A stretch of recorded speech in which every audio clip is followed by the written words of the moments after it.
Assalamualaikum warahmatullahi wabarakatuh. Salam sejahtera untuk kita semua. Selamat datang di video wawancara dengan tema manajemen konflik dari kelompok 1 mahasiswa Universitas Putra Bangsa Kebumen. Subtema wawancara pada kesempatan kali ini yaitu strategi manajemen konflik dan mengulas peran pemuda dalam penyelesaian konflik sosial bermasyarakat. Berbicara mengenai konflik, pasti kita semua sudah tak asing mendengar kata itu. Konflik bahkan sudah kerap mencetak cerita sejarah dari zaman ke zaman.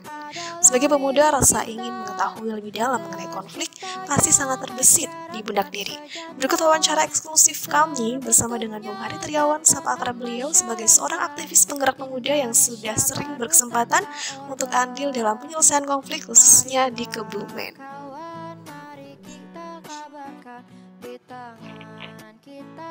Ya, Assalamualaikum warahmatullahi wabarakatuh. Waalaikumsalam warahmatullahi wabarakatuh. Salam sejahtera untuk kita semua dan semoga kita dalam keadaan sehat walafiat dimanapun berada. Oke, selamat datang kami ucapkan kepada Mas Hari Triawan ST selaku narasumber yang kita niatkan di sini untuk nantinya kita bisa diskusi bareng berkaitan dengan pembahasan manajemen konflik. Di sini nanti kita akan membahas tentang bagaimana peran dari pemuda untuk menyelesaikan berbagai macam konflik di masyarakat sosial, di sosial masyarakat maksudnya. Oke, mungkin nanti kita akan ada beberapa pertanyaan yang akan kami berikan ke Mas Hari Triawan, dan sebelumnya kami akan memperkenalkan diri terlebih dahulu. Saya Sekar Wulandari di sini sebagai moderator, dan selanjutnya silakan Mbak Nadia memperkenalkan diri.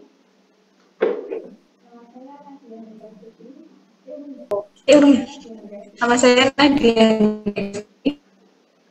Nama saya Devita Indah Maharani. Nama saya Muhammad Rifki Rismawan. Nama saya Zaidah Nur Aulia Wijaya. Nama saya Andi. Ya, itu kami Mas yang akan memberikan pertanyaan ke Mas Hari terkait dengan manajemen konflik ya, selaku Mas Hari kan di sini sebagai aktivis pemuda ya, baik itu aktivis mahasiswa maupun di penggerak pemuda desa seperti itu. Dan oke, mungkin Mas Hari Triawan bisa memperkenalkan diri secara singkat terlebih dahulu sebelum kita diskusi bersama. Silakan Mas Hari.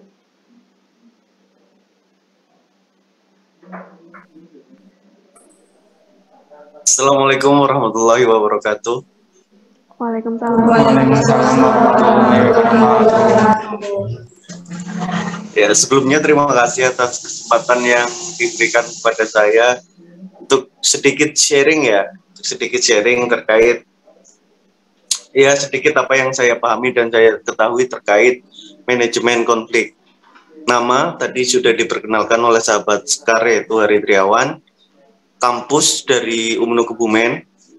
Terus untuk prodinya, program studinya saya mengambil studi teknik sipil ya. Kemarin alhamdulillah baru saja wisuda ya pada bulan Desember kemarin. Jadi statusnya pasca mahasiswa. Tapi walaupun pasca mahasiswa saya masih aktif, masih bergelut, berkecimpung dengan sahabat-sahabat mahasiswa dalam wadah pergerakan mahasiswa Islam Indonesia. Jadi masih hampir setiap hari saya sama dengan mahasiswa dari mulai semester 1, 3, 5, 7, 9, 11 dari berbagai kampus di Kebumen, dari Putra Bangsa, dari IAINU, dari UMNU Kebumen. Jadi ya walaupun mungkin sudah tidak aktif atau tidak berstatus mahasiswa karena sudah selesai, tapi ya insya Allah masih berinteraksi aktif lah dengan mahasiswa dan masih sangat sering sharing terkait problematika konflik baik internal kampus maupun kabupaten. Dan di sisi lain tadi juga sudah sedikit dijelaskan, saya juga di rumah ya alhamdulillah diberi kesempatan untuk aktif juga membersamai masyarakat, berusaha menyelesaikan hal-hal atau konflik-konflik yang mungkin terjadi di masyarakat. Terus di sisi lain juga yang pasti menjaga perdamaian kerukunan antar masyarakat seperti itu. Oke, terima kasih Mas Hari, cukup luar biasa ya, Mas Hari ini sebagai penggerak pemuda ya, karena kita lihat memang pemuda saat ini tuh banyak sekali background-nya ya. Ada mungkin yang suka konflik dan ada yang menghindari konflik. Oke, kita langsung saja mungkin ke pertanyaan yang pertama. Kita diskusi santai saja.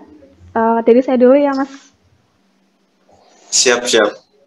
Ya, di sini ada beberapa pertanyaan dan saya akan memilih satu, yaitu oke, Mas Hari ini kan memiliki banyak sekali pengalaman ya, baik menjadi aktivis, sudah tidak bisa dipungkiri lagi, ataupun sebagai tadi andil Mas Hari di masyarakat desa. Nah, pernah nggak sih Mas Hari ini menemukan sebuah konflik mungkin yang sedikit istimewa bagi Mas Hari sendiri? Silakan Mas. Konflik kalau konflik yang mungkin sedikit bisa dikatakan sedikit istimewa ya. Pada waktu itu saya pernah ya mengawal konflik agraria di desanya itu desa di Bulus Pesantren. Nama desanya itu sebentar. Di Bulus Pesantren yang sebelah timur rumah sakit itu desa apa? Ada yang tahu nggak? Saya lupa nama desanya. Sebelah Murtirejo. Bukan Murtirejo. Yang Adikarso, seberangnya Adikarso. Kurang tahu. Ada yang tahu nggak? Kurang tahu, Mas. Tidak tahu. Ya. Di desa ya, intinya di desa itu masuk Kecamatan Bulus Pesantren. Nah, pada waktu itu, kemarin tahun 2020 ya, saya mengawal 2020 sekitar bulan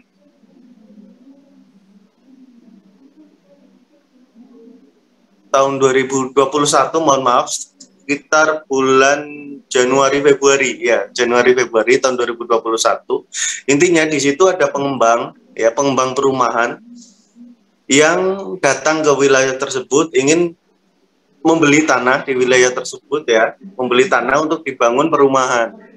Nah, tanah tersebut kondisinya adalah tanah pertanian, tapi tanah pertanian di situ sudah tidak produktif atau termasuk dalam kategori tanah ceblungan.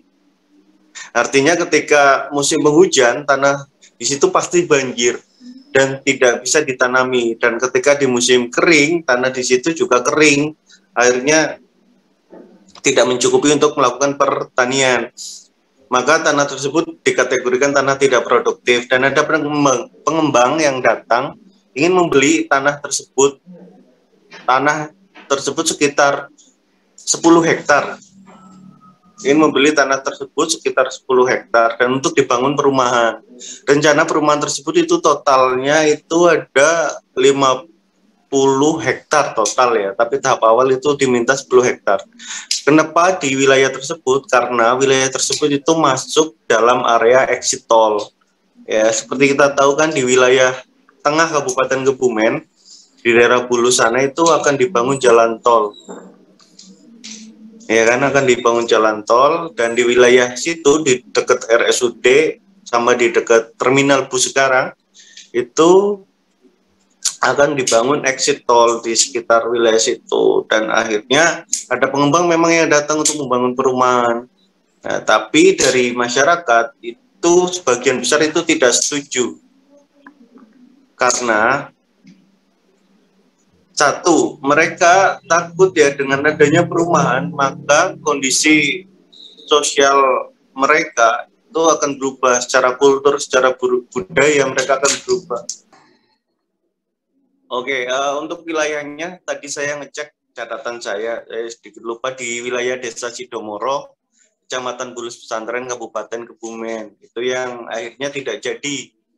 Coba dicek di jejak digitalnya juga ada kok. Cek saja tentang perumahan Sidomoro gitu. Nanti untuk informasi lebih lanjutnya di situ kita kawal di situ. Dan akhirnya karena berbasis regulasinya tidak mendukung ya, pengembang akhirnya tidak jadi atau tidak berani untuk melakukan tindakan lebih di wilayah tersebut dan memindahkan proyeknya di wilayah lain. Itu ngeri. Kemarin pas kita mendampingi sudah terjadi intimidasi kepada masyarakat sampai terindikasi ya dari pihak pengembang itu menurunkan preman, ya mohon maaf dalam tanda petik, menurunkan preman untuk mengintimidasi masyarakat agar masyarakat itu mau menjual tanah di wilayah tersebut. Ya, agar masyarakat mau menjual tanah tersebut pada pengembang dengan harga di bawah standar.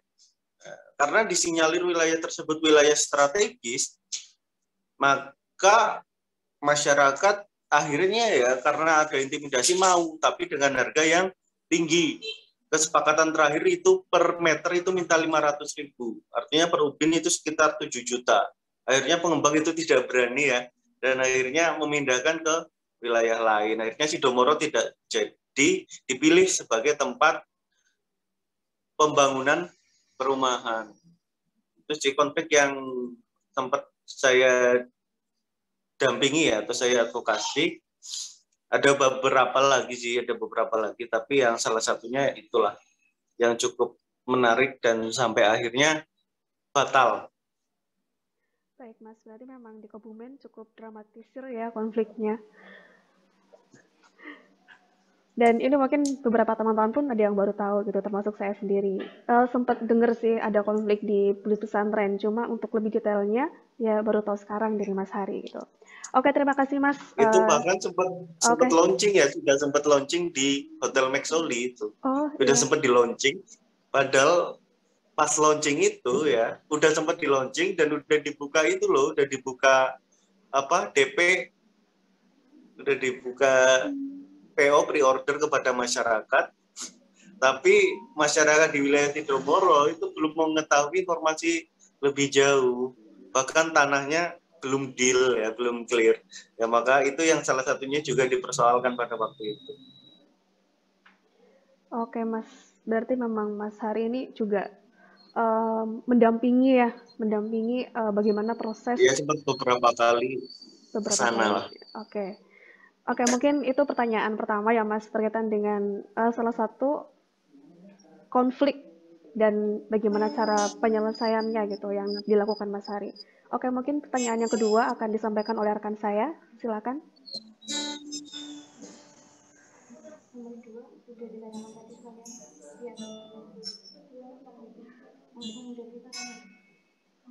Ya, silakan selanjutnya.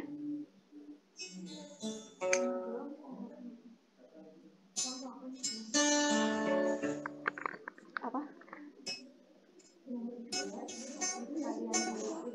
Ya udah lanjut nomor 3. Ya, untuk pertanyaan selanjutnya, selama menjadi aktivis pemuda, isu apa saja yang pernah dialami oleh Mas Hari? Ya, oke, yang pernah dialami selama menjadi aktivis ada beberapa sih, ada yang mungkin yang paling berkesan aja ya, yang paling berkesan. Yang paling berkesan saya itu seperti menjadi TO ya, target dari Intel Polsek Kebumen. Sampai sekarang justru akhirnya kenal akrab dengan Intel Polsek Kebumen. Itu pas kejadian kita turun mengawal Omnibus Law pada tahun 2020 bulan Oktober. Omnibus Law itu yang ramai, yang heboh betul. Yang 2000 masa turun di alun-alun Kebumen, yang demonya juga ricuh. Nah, pasca itu kita menjadi target lah, minimal profil kita akhirnya dicari tahu kan, karena salah satu yang menginisiasi atau aktor intelektualnya bahasanya pada waktu itu memang kita yang mengkaji terkait Omnibus Law dan lain sebagainya, sampai kita membuat pamflet dan di-share ke masyarakat. Kita akhirnya sampai turun ya. Ya itulah, setelah itu kita jadi dekat dengan pihak berwajib, pihak kepolisian. Kita juga sempat mengawal pada waktu itu ada anak SMK Gombong, anak SMP di Gombong yang tertangkap dan sempat diinapkan ya di Polres Kebumen selama 3 hari kita mengawal sampai anak itu bisa dilepaskan. Setelah dilepaskan dia dikeluarkan dari sekolah. Kita juga mengawal agar tidak jadi dikeluarkan dari sekolah, ya alhamdulillah tidak jadi dikeluarkan dari sekolah dan bisa lulus sampai sekarang. Kejadian yang menarik itu sih, kita jadi target operasi dari kepolisian. Oke, berarti menarik sekali ya pengalaman Mas Hari ini ya, selama mendampingi berkaitan dengan penyelesaian konflik ya, baik itu konflik besar, skala besar maupun mungkin skala menengah ya. Tapi yang saya dengar dari tadi mungkin Mas Hari sudah sering menyelesaikan konflik bahkan untuk yang skala besar gitu. Oke, mungkin itu pertanyaan kedua ya Mas ya, dan selanjutnya pertanyaan akan disampaikan oleh rekan saya yang lain, yaitu Mbak Handika. Silakan Mbak. Ya, terima kasih Mbak Sekar. Maaf Mas, mau tanya, apa pada saat terjadinya konflik pernah melibatkan atau melakukan kerjasama dengan pihak ketiga? Oh, pihak ketiga siapa misalnya?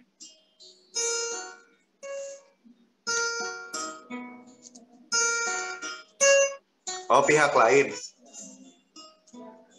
Iya Mas, pihak lain. Ya tentunya ya, dalam menyelesaikan konflik itu kan tidak serta-merta kan ada prosesnya. Kita juga melakukan satu kajian terkait objek, yang kedua pengumpulan data ya.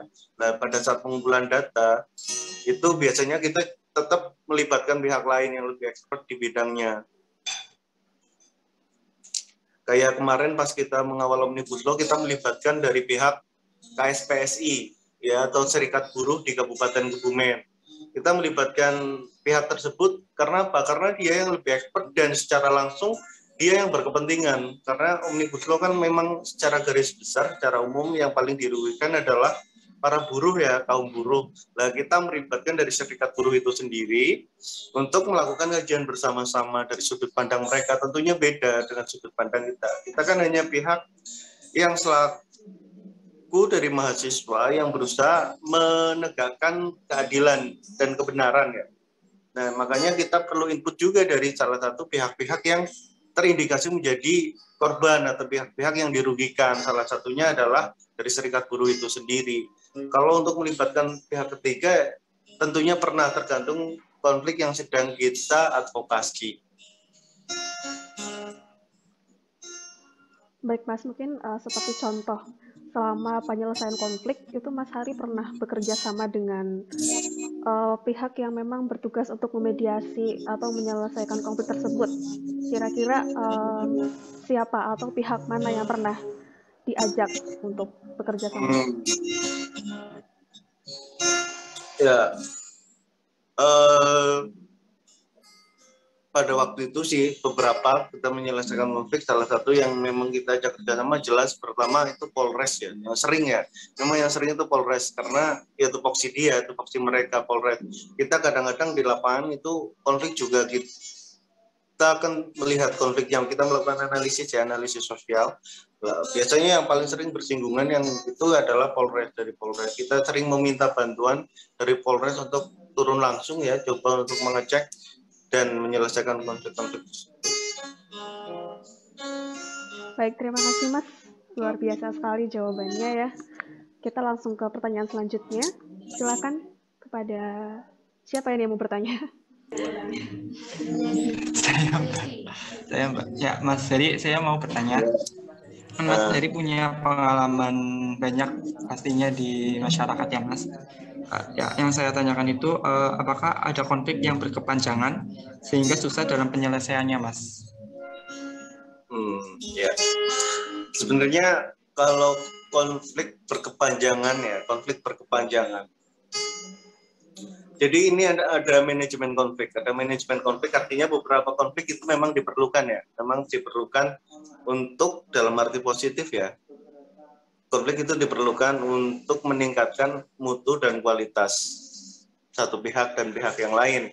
Karena dengan tidak adanya konflik kan tidak ada istilahnya, tidak ada kayak adrenalin ya untuk memperbaiki diri dan lain sebagainya.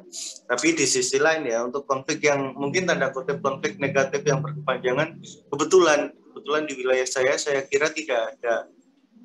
Saya kira tidak ada untuk konflik yang berkepanjangan yang memang sangat perlu atau segera diselesaikan, itu tidak ada. Paling konflik-konflik yang sifatnya itu adalah konflik-konflik yang dalam tanda petik ya hanya sentimen biasa dalam masyarakat, ya hal-hal umum, tidak hal-hal yang sifatnya adalah substansial. Jadi kalau pertanyaannya apakah ada, jawabannya tidak ada. Kalau di wilayah saya kebetulan tidak ada. Oke, sudah cukup ya Mas Rifki ya. Ya, terima kasih Mas Heri. Oke, baik Mas Hari, selanjutnya ini masih ada pertanyaan lagi, tenang saja, masih banyak stok pertanyaan ya berkaitan dengan manajemen konflik. Yang selanjutnya mungkin akan disampaikan oleh rekan kami, yaitu Mbak Zaida. Silakan Mbak.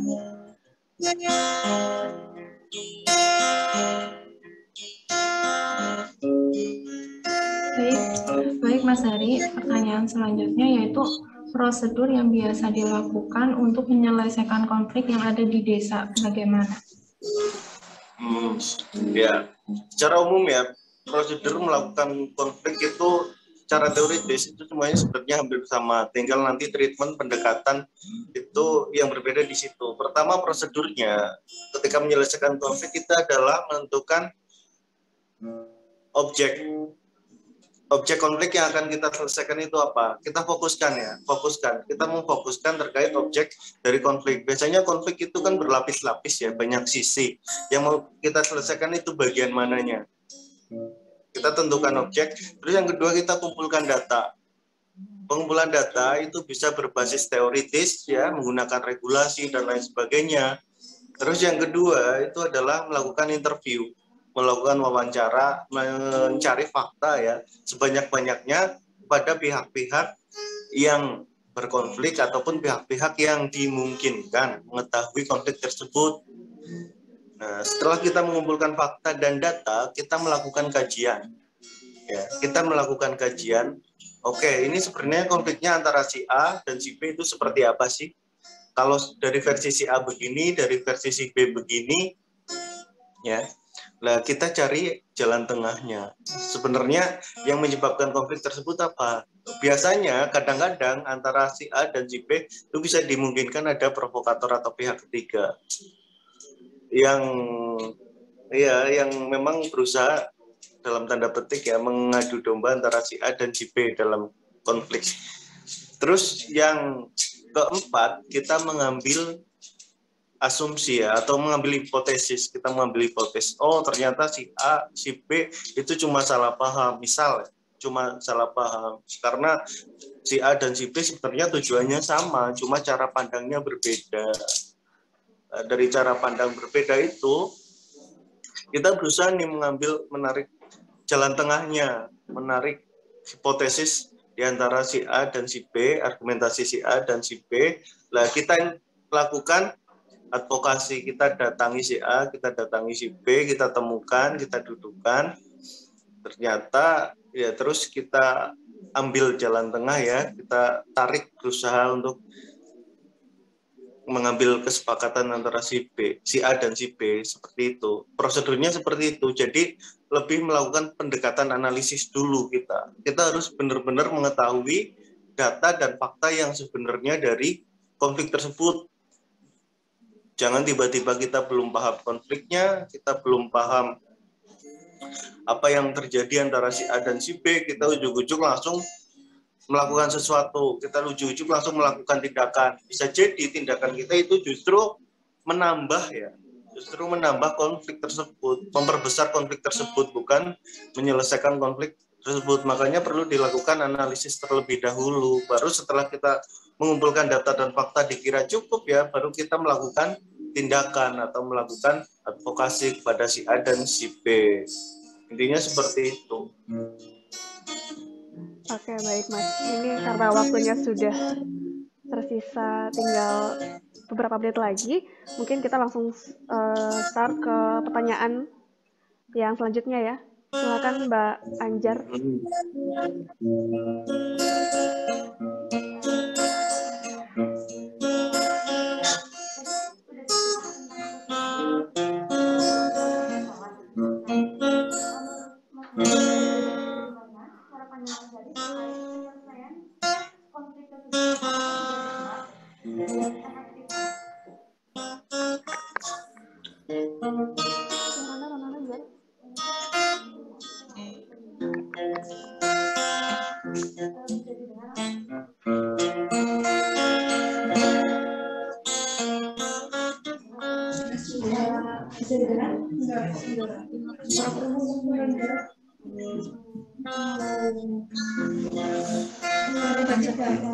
Maaf Mas, bisa didengar nggak suaranya Mas? Mbak Anjarnya enggak, Mas Rifki bisa, Mas Rifki bisa. Oh, pindah ke sini aja Anjar dulu sementara.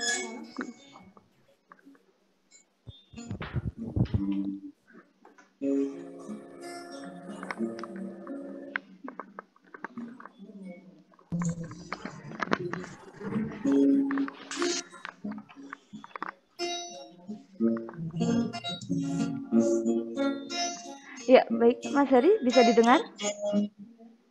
Iya, saya masuk, silakan. Iya, tadi kan Mas Hari sudah menjelaskan mengenai prosedur dalam penyelesaian masalah, nggih. Selanjutnya saya akan bertanya, bagaimana cara pandang Mas Hari terkait penyelesaian tersebut? Apakah sudah tepat dan efektif, Mas? Oh ya, penjelasan tersebut bicara tepat dan efektif ya. Bicara tepat dan efektif itu memang tergantung dari tergantung dari konflik, tergantung dari konfliknya. Kalau sejauh yang sudah sering saya lakukan, itu sudah sangat tepat dan sangat efektif. Ruhnya di mana?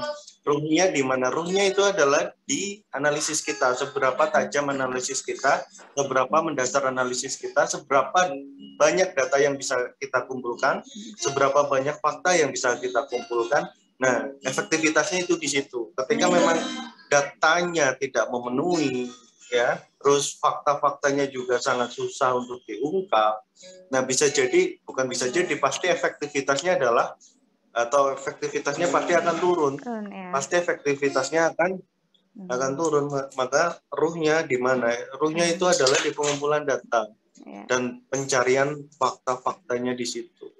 Maka ketika bicara penyelesaian, ya memang harus difokuskan di situ, di kajian analisisnya.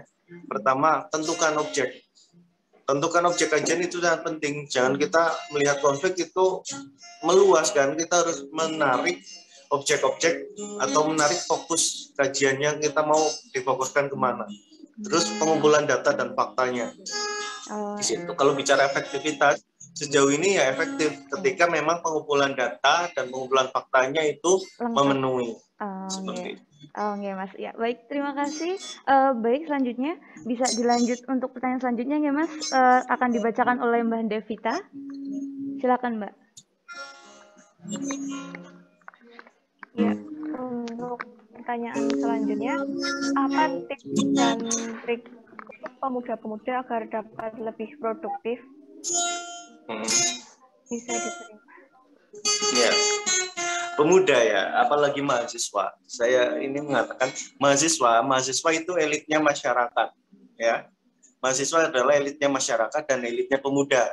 Tidak semua pemuda itu memiliki kesempatan untuk menjadi seorang mahasiswa, ya kan? Maka kalian selaku mahasiswa dalam Tridharma perguruan tinggi ya sudah sangat jelas. Kalian itu memiliki 3 tugas dasar, yaitu 1 pendidikan, ya. Yang kedua itu pengabdian, yang ketiga itu penelitian. 3 tugas dasar itu yang harus benar-benar kalian implementasikan secara individu maupun secara kelompok. Nah, kalian selaku pemuda menjadi mahasiswa itu sudah saya haruskan itu menjadi penggerak di wilayah kalian masing-masing, di wilayah masyarakat kalian masing-masing. Ketika kalian tidak ada di kampus, ketika kalian bermasyarakat, ya di rumah, itu tidak seharusnya seorang mahasiswa itu mengurung diri di rumah atau mengurung diri di kamar. Ya keluar menjadi menggerakkan lingkungan sekitar, menggerakkan masyarakat sekitar, minimal ya, mengajar adik-adik, mengajari tetangga-tetangga, mengajari mengerjakan PR dan lain sebagainya. Itu minimal ya. Syukur-syukur bisa aktif di organisasi. Kalau di pemuda ya di Karang Taruna, ya di Karang Taruna atau di Ibnu Fatayat, terus pemuda Muhammadiyah dan lain sebagainya lah. Dimanapun. Intinya kalian aktif ya menjadi seorang penggerak. Kalau di wilayah kampus ya menjadi mahasiswa, sebisa mungkin itu jangan hanya mahasiswa yang kuliah pulang, nggak ada nilai tambahnya sama sekali. Ya, aktiflah di organisasi baik intra kampus maupun ekstra kampus, karena itu yang nantinya akan membedakan kalian, cara berpikir kalian, mentalitas kalian. Karena di organisasi pasti kalian itu terlatih untuk menyelesaikan konflik. Ya, kalau kalian hanya aktif di bangku kuliah, hanya aktif di perkuliahan, ya kalian hanya akan mengetahui konflik dari cerita-cerita guru, tidak akan menghadapi konflik yang sebenarnya. Ketika kalian berorganisasi, pastilah kalian akan menghadapi konflik yang sebenarnya, baik itu di UKM ya, di BEM, atau di organisasi lain. Oke, luar biasa sekali Mas Hari Triawan ya. Kami ucapkan terima kasih atas waktunya. Tadi sudah dijelaskan panjang lebar berkaitan dengan bagaimana peran pemuda dalam penyelesaian konflik di sosial bermasyarakat seperti itu, baik itu di skala masyarakat maupun memang dalam ranah mahasiswa, karena memang pemuda itu kan tidak terlepas dari mahasiswa ya, kita semua. Oke, mungkin closing statement untuk Mas Hari, silakan Mas, kami persilakan. Iya, Jack, closing statement ya. Ya. Iya Pak. Kesimpulan. Oke, untuk closing statementnya, satu, perlu ditanamkan kan, konflik, kita bicara konflik ya, bicara konflik pertama, itu belum tentu konflik itu dalam artian negatif. Ya, jadi tidak semua konflik itu harus diselesaikan. Konflik itu bisa jadi cukup di manage, ya, cukup dikelola saja, dan tidak semua konflik itu harus diselesaikan itu. Yang kedua, pemuda, apalagi mahasiswa, bicara mahasiswa ya, dalam peran manajemen konflik atau dalam perannya mahasiswa dalam menghadapi konflik itu memang bagaimana mahasiswa itu mampu mengumpulkan data, mencari fakta sebanyak-banyaknya, kemudian menarik hipotesis, kemudian baru kalian berusaha melakukan tindakan secara terukur dan tepat. Karena tindakan secara terukur dan tindakan secara tepat itu hanya bisa dilakukan ketika data yang kalian kumpulkan, fakta yang kalian kumpulkan itu memenuhi. Jadi mahasiswa ketika ada konflik jangan sampai itu seperti, mohon maaf ya, seperti masyarakat pada umumnya, apalagi seperti masyarakat yang mohon maaf memiliki pendidikan rendah. Artinya ketika ada konflik ya udah langsung aja lawan. Ya, ketika ada konflik ya udah langsung aja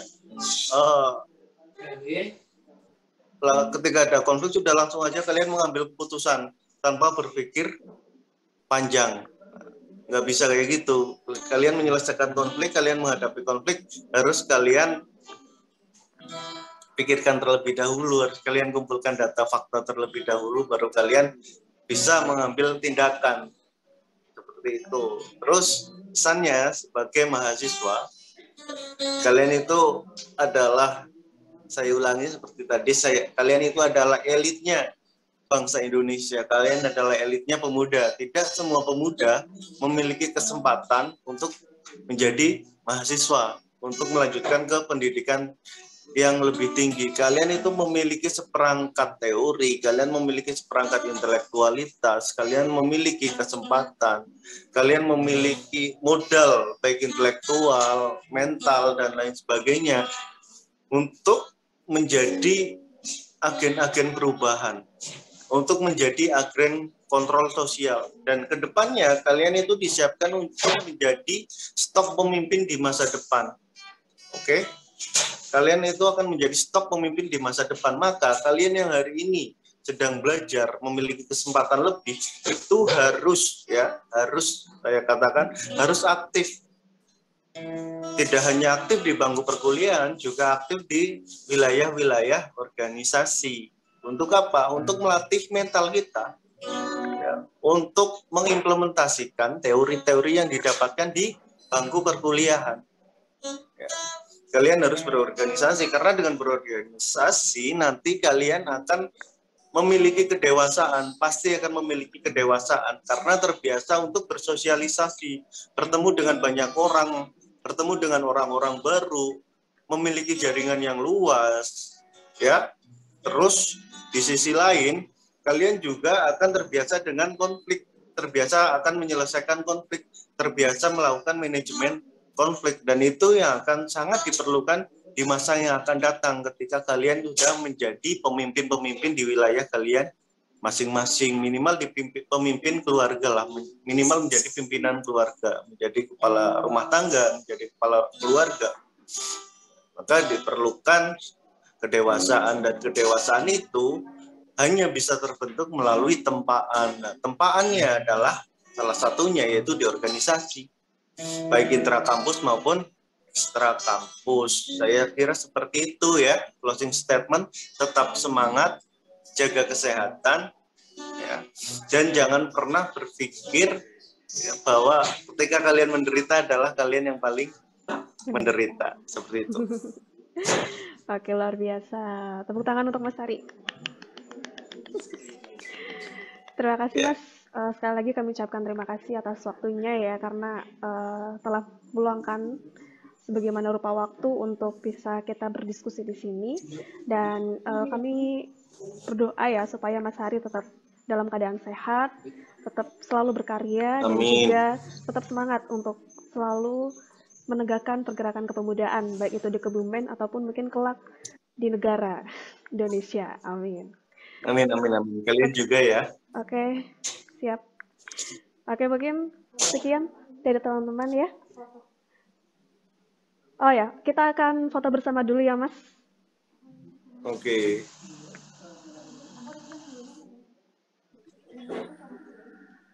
Nanti ada yang screenshot. Kita foto bersama dulu.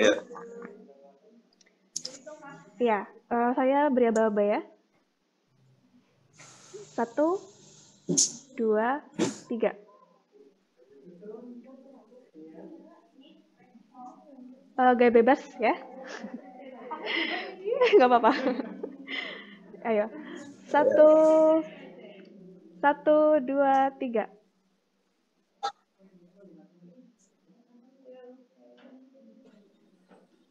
Oke, terima kasih Mas Ari.